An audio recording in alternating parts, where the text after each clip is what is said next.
톡톡. 여러분의 신앙 고민에 시원한 해답을 드리는 시간, 신앙톡 26번째 에피소드에 오신 여러분 환영합니다. 안녕하세요, 민혁입니다. 안녕하세요. 서아입니다. 더도 말고 덜도 말고 한가위라는데 네. 마음이 마냥 풍성하지만은 않죠? 어떻게 하셨어요? 그날이 다가오고 있습니다. 그날이요? 크리스천들의 연례 행사. 제사 앞에서 나는 어떻게 할 것인가 챌린지.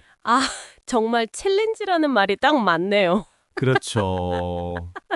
안 하자니 가족들 사이에서 프로 불참러되기 십상이고 참여하자니 마음 한구석이 계속 찜찜하고. 맞아요. 근데 이 어려운 숙제에 명쾌한 해답을 주신 분이 계세요. 오, 정말요? 네, 바로 이형근 목사님의 기독교인과 추석 설교였는데요. 듣고 나서 정말 유레카를 외쳤습니다. 오, 저도 그 설교 정말 인상 깊게 들었어요. 그러셨군요. 우리가 제사라는 그 형식에만 너무 매몰돼서 추석이 가진 진짜 소중한 의미를 놓치고 있었다는 그 말씀이 확 와닿았어요. 맞아요. 그 진짜 의미가 바로 감사와 가족 사랑이잖아요. 네, 맞아요. 목사님 말씀처럼 우리는 그 감사의 화살을 조상신이 아니라 네, 이 모든 풍성함을 주신 창조주 하나님께로 정확히 겨누면 되는 거였어요. 감사의 리디렉션. 와, 정말 멋진 표현이에요. 그렇죠.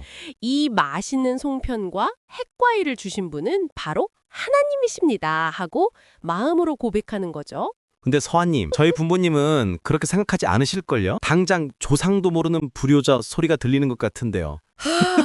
그게 바로 두 번째 핵심이었죠. 네, 목사님께서 진짜 효가 무엇인지 딱 설명해 주셨잖아요. 네, 맞아요.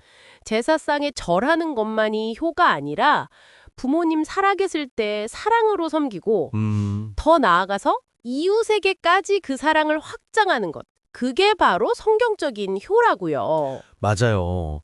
진짜 예수님조차 공생의 3년보다 더 긴 30년이라는 시간을 가정에서 와. 부모님을 섬기면서 보내셨다는 게 정말 큰 울림이었어요. 그래서 우리에게 가족 선교사라는 이 놀라운 정체성을 부여해 주셨잖아요. 가족 선교사. 네, 명절 갈등의 트러블 메이커가 아니라 오히려 그 가정에 사랑과 화목을 심는 피스메이커가 되라는 거죠. 와, 가족 선교사라니 생각만 해도 어깨가 무거우면서도 네, 가슴이 막 웅장해지는데요. 그렇죠. 항암 치료로 머리가 다 빠진 친구를 위해서 반 친구들 모두가 함께 삭발을 했다는 그 설교 속 이야기가 바로 그 사랑의 모습인 것 같아요. 저 그 이야기 듣고 정말 네. 눈물이 핑 돌았어요. 수백 마디 위로의 말보다 그 행동 하나가 그 친구에게는 네. 평생 잊지 못할 사랑의 기억으로 남았을 거잖아요. 맞아요. 목사님 말씀처럼 지극히 작은 자에게 한 것이 곧 예수님께 한 것이라는 그 말씀. 네. 추석에 우리 주변의 외로운 이웃에게 떡 한 조각이라도 나누는 그 작은 실천이 그게 바로 추석을 가장 의미 있게 보내는 크리스천의 모습이라는 거죠. 그렇군요. 이제 조상 숭배의 날이라는 부담감에서 벗어나서 네. 창조주께 감사하고 이웃을 사랑하는 날로 추석의 의미를 완전히 재정의할 수 있겠어요. 네. 갈등과 눈치의 날이 아니라 그렇죠. 사랑을 전하고 실천할 수 있는 축복의 기회가 되는 거죠. 와, 이제부터는 명절에 어떡하지 하고 걱정하는 대신에 네. 이번엔 어떤 사랑을 나눌까 하고 기대하는 마음으로 준비할 수 있을 것 같아요. 그럼요. 우리가 바로 그 가정에 파송된 하나님의 사랑 특공대, 와, 가족 선교사니까요. 이번 추석 갈등 대신 사랑을 선택하는 가족 선교사로서 네. 당신이 실천할 수 있는 첫 번째 작은 행동은 무엇인가요?